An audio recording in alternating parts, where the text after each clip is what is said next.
오늘은 하반기의 첫날이면서 또 주일이기도 하죠.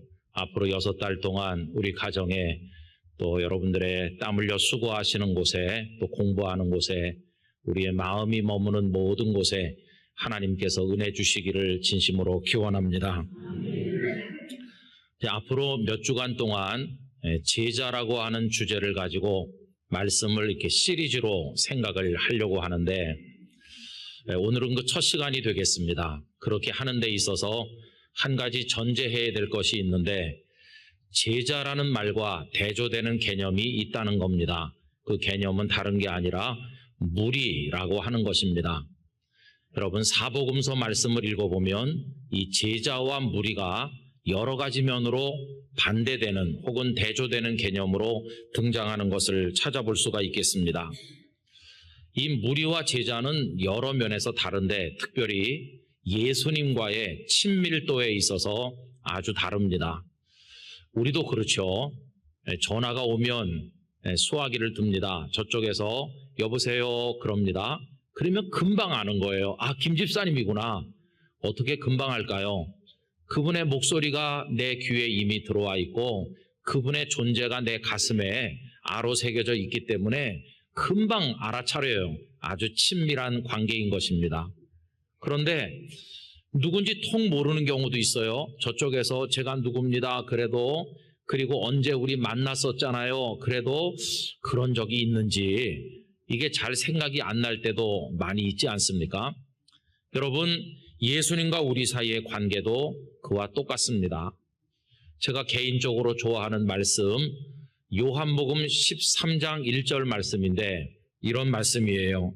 6월절 전에 예수께서 자기가 세상을 떠나 아버지께로 돌아가실 때가 이른 줄 아시고 세상에 있는 자기 사람들을 사랑하시되 끝까지 사랑하시니라.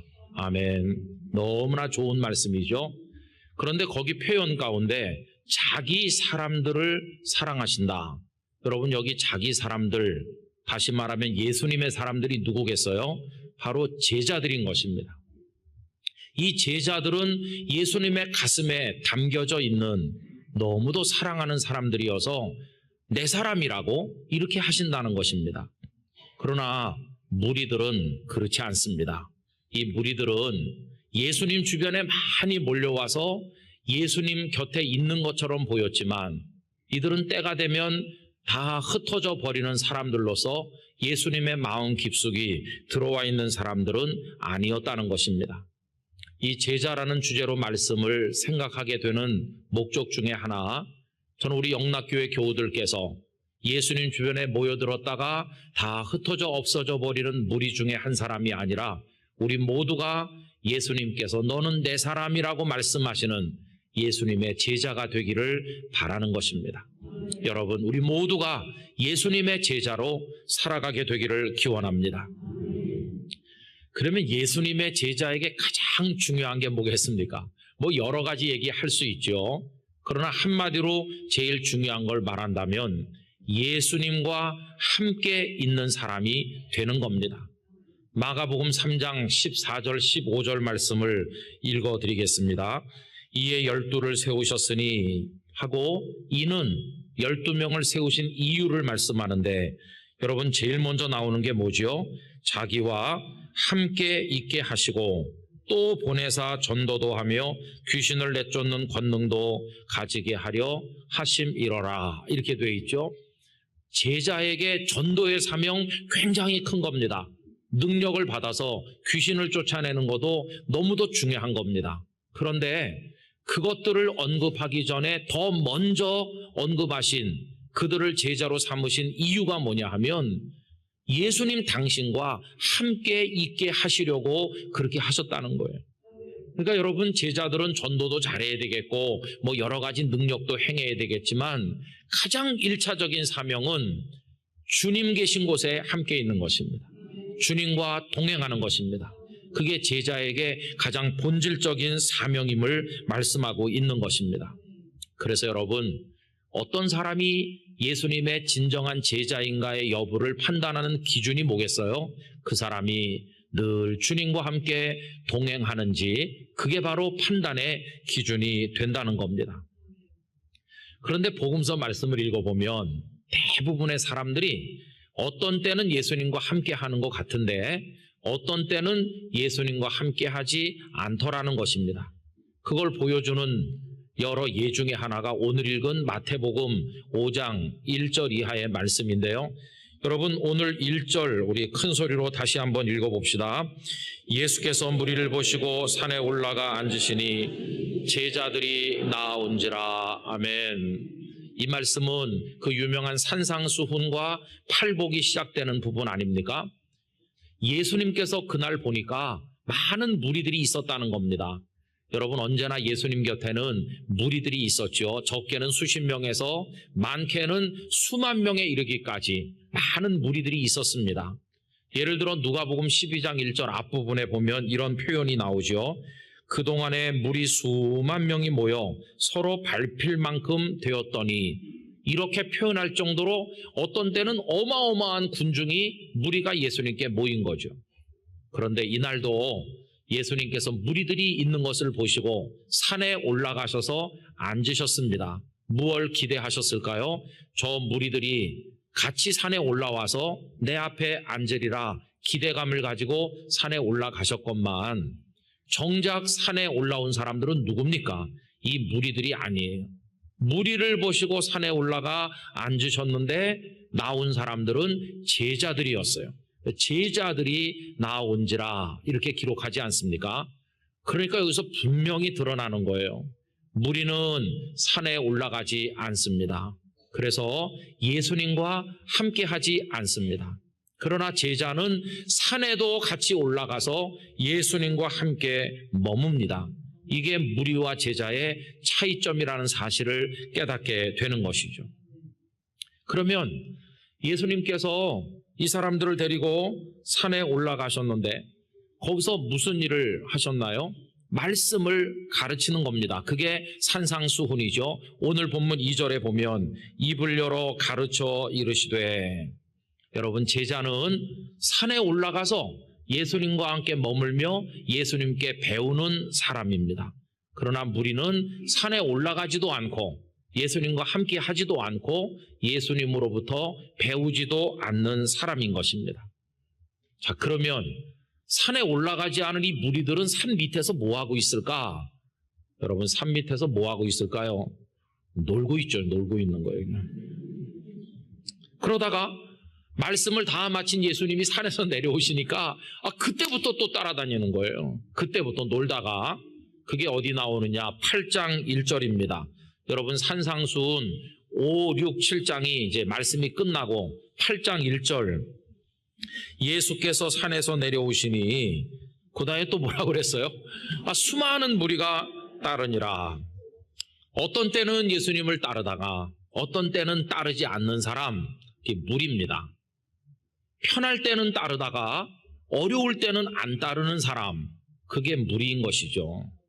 평지를 쉽게 갈 때는 따라가지만 다리도 아프고 숨도 차고 언덕배기 이렇게 산비탈로 올라갈 때는 나는 안 가, 갔다 오세요, 우리 밑에서 기다릴게요, 이런 사람이 바로 무리라는 것을 깨달을 수 있죠.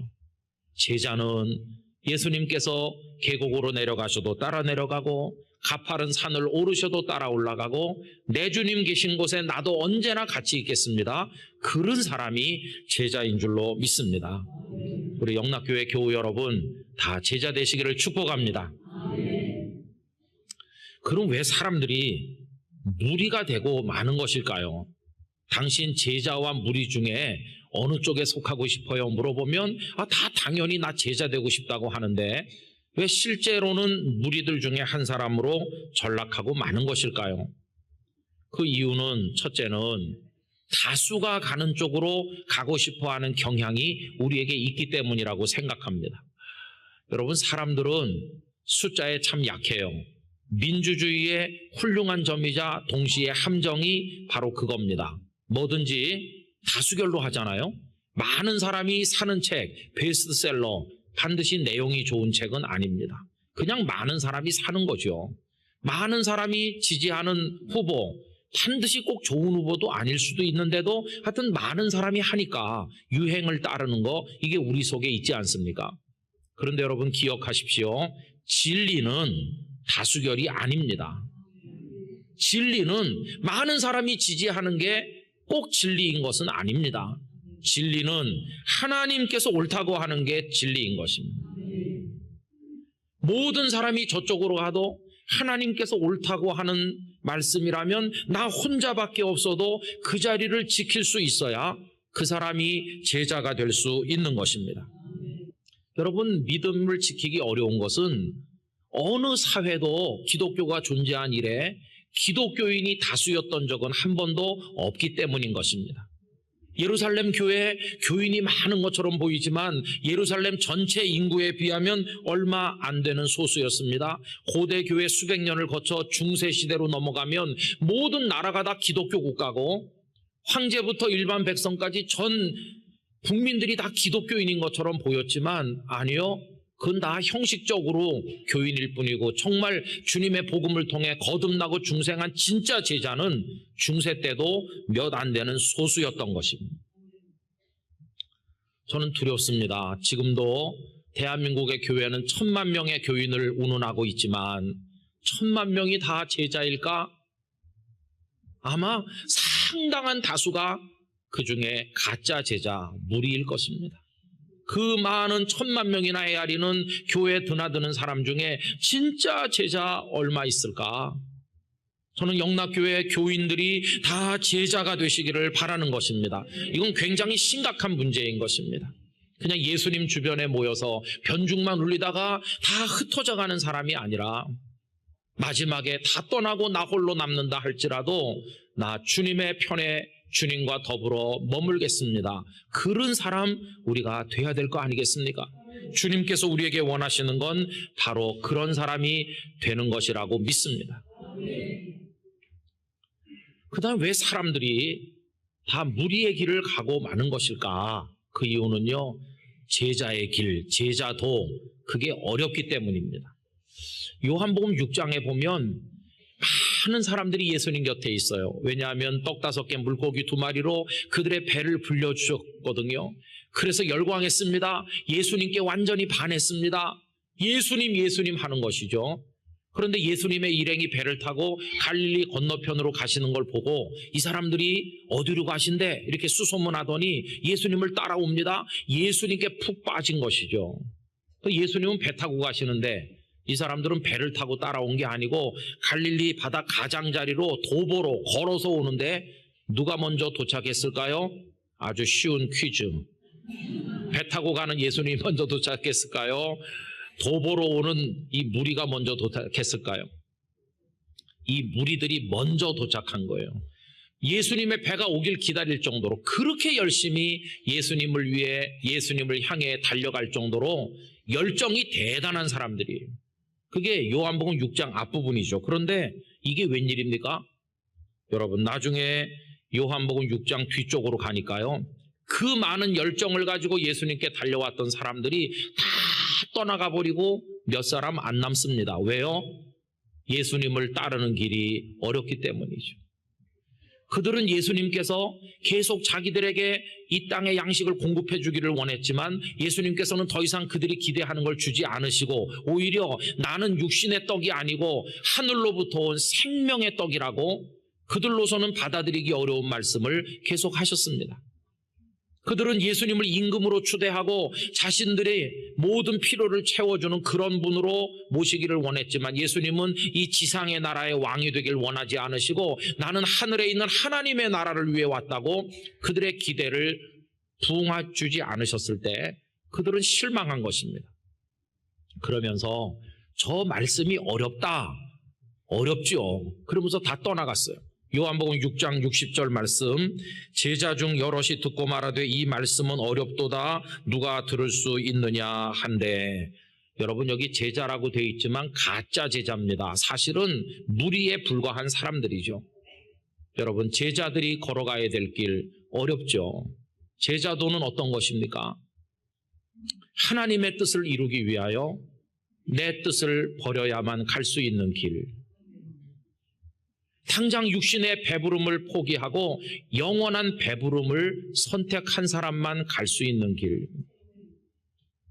당장 선물을 손에 쥐어주는 게 아니라 나중까지 견디는 자는 구원을 얻을 것이라고 하면서 고난과 시련을 견딜 것을 요구하니 그걸 따르기가 힘든 길 아닙니까?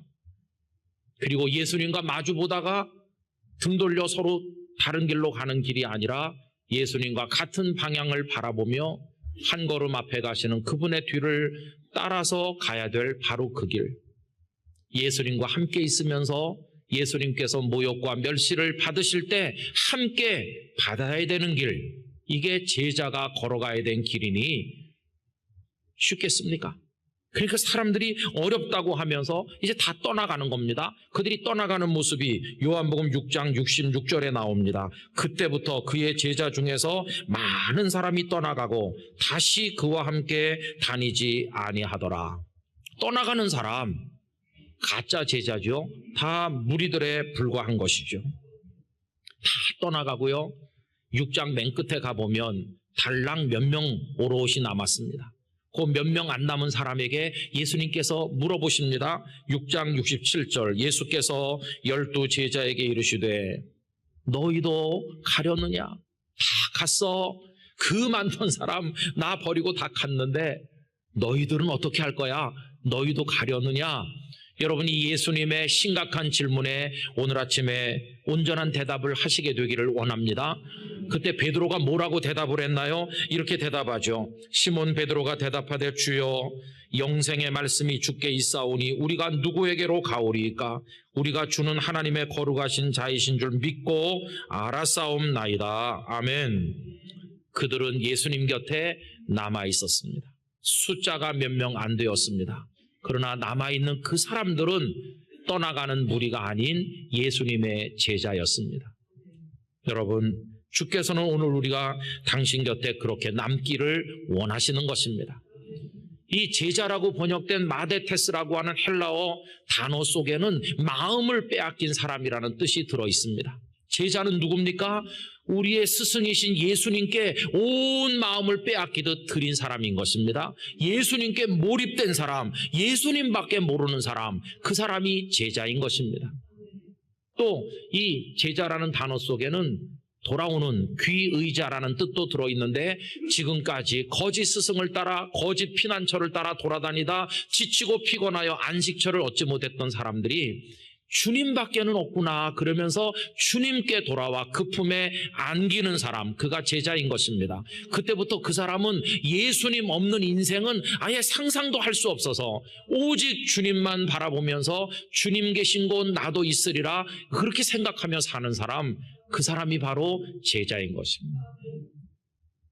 아주 소수만 남았습니다.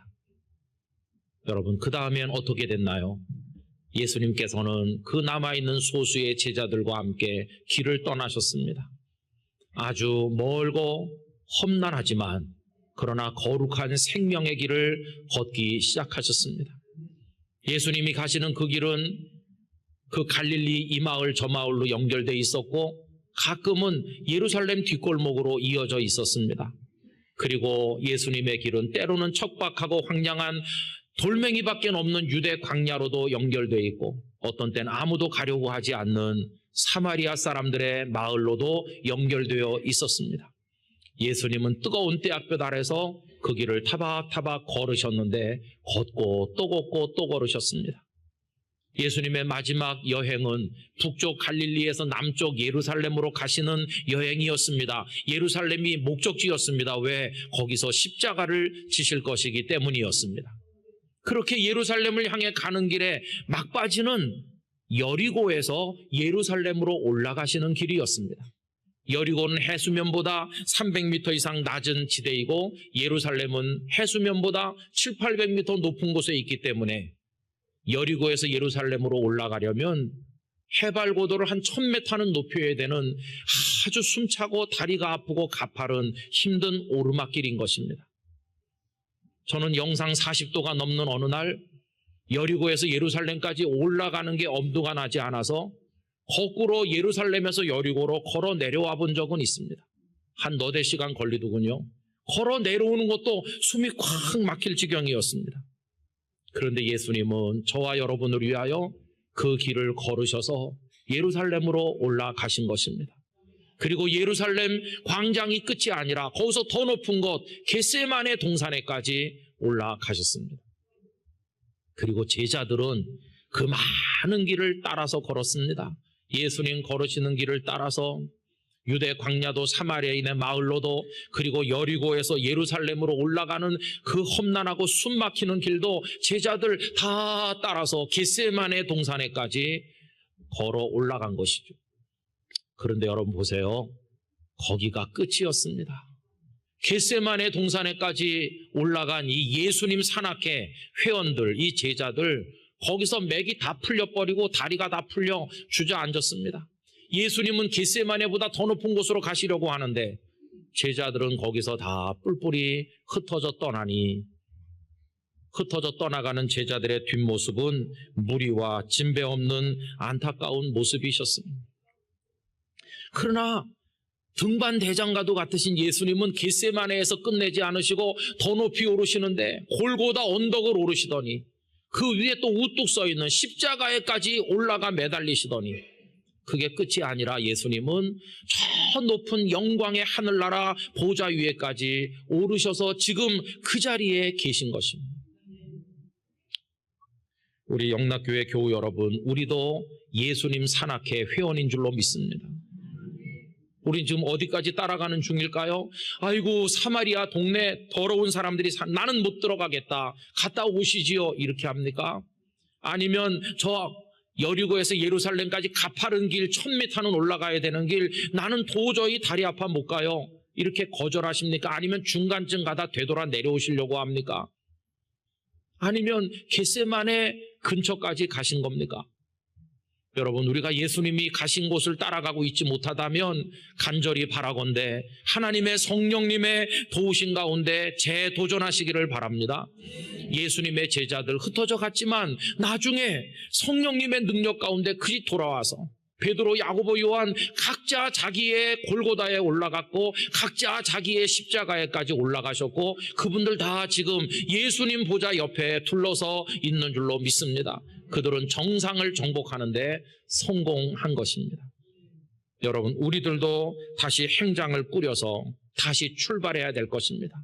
내 신앙이 무리와 다를 바가 없구나. 다시 힘을 내서 예수님 계신 곳에 같이 계셔야 되고 그러기 위해서라면 걷고 또 걸으셔야 되고 여러분들의 기도의 무릎이 든든하고 여러분들의 다리가 튼튼해서 끝까지 예수님과 함께 가시게 되기를 간절히 기원하는 것입니다.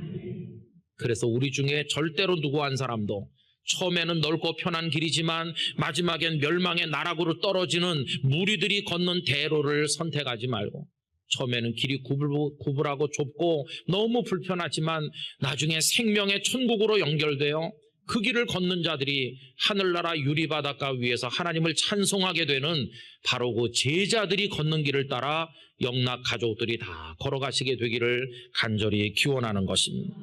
가다가 쓰러져 있는 이를 보면 이렇게 세워주시고 같이 어깨 동무하고 혹은 안고 가고 업고 가면서 다 같이 도착하게 되기를 간절히 원합니다.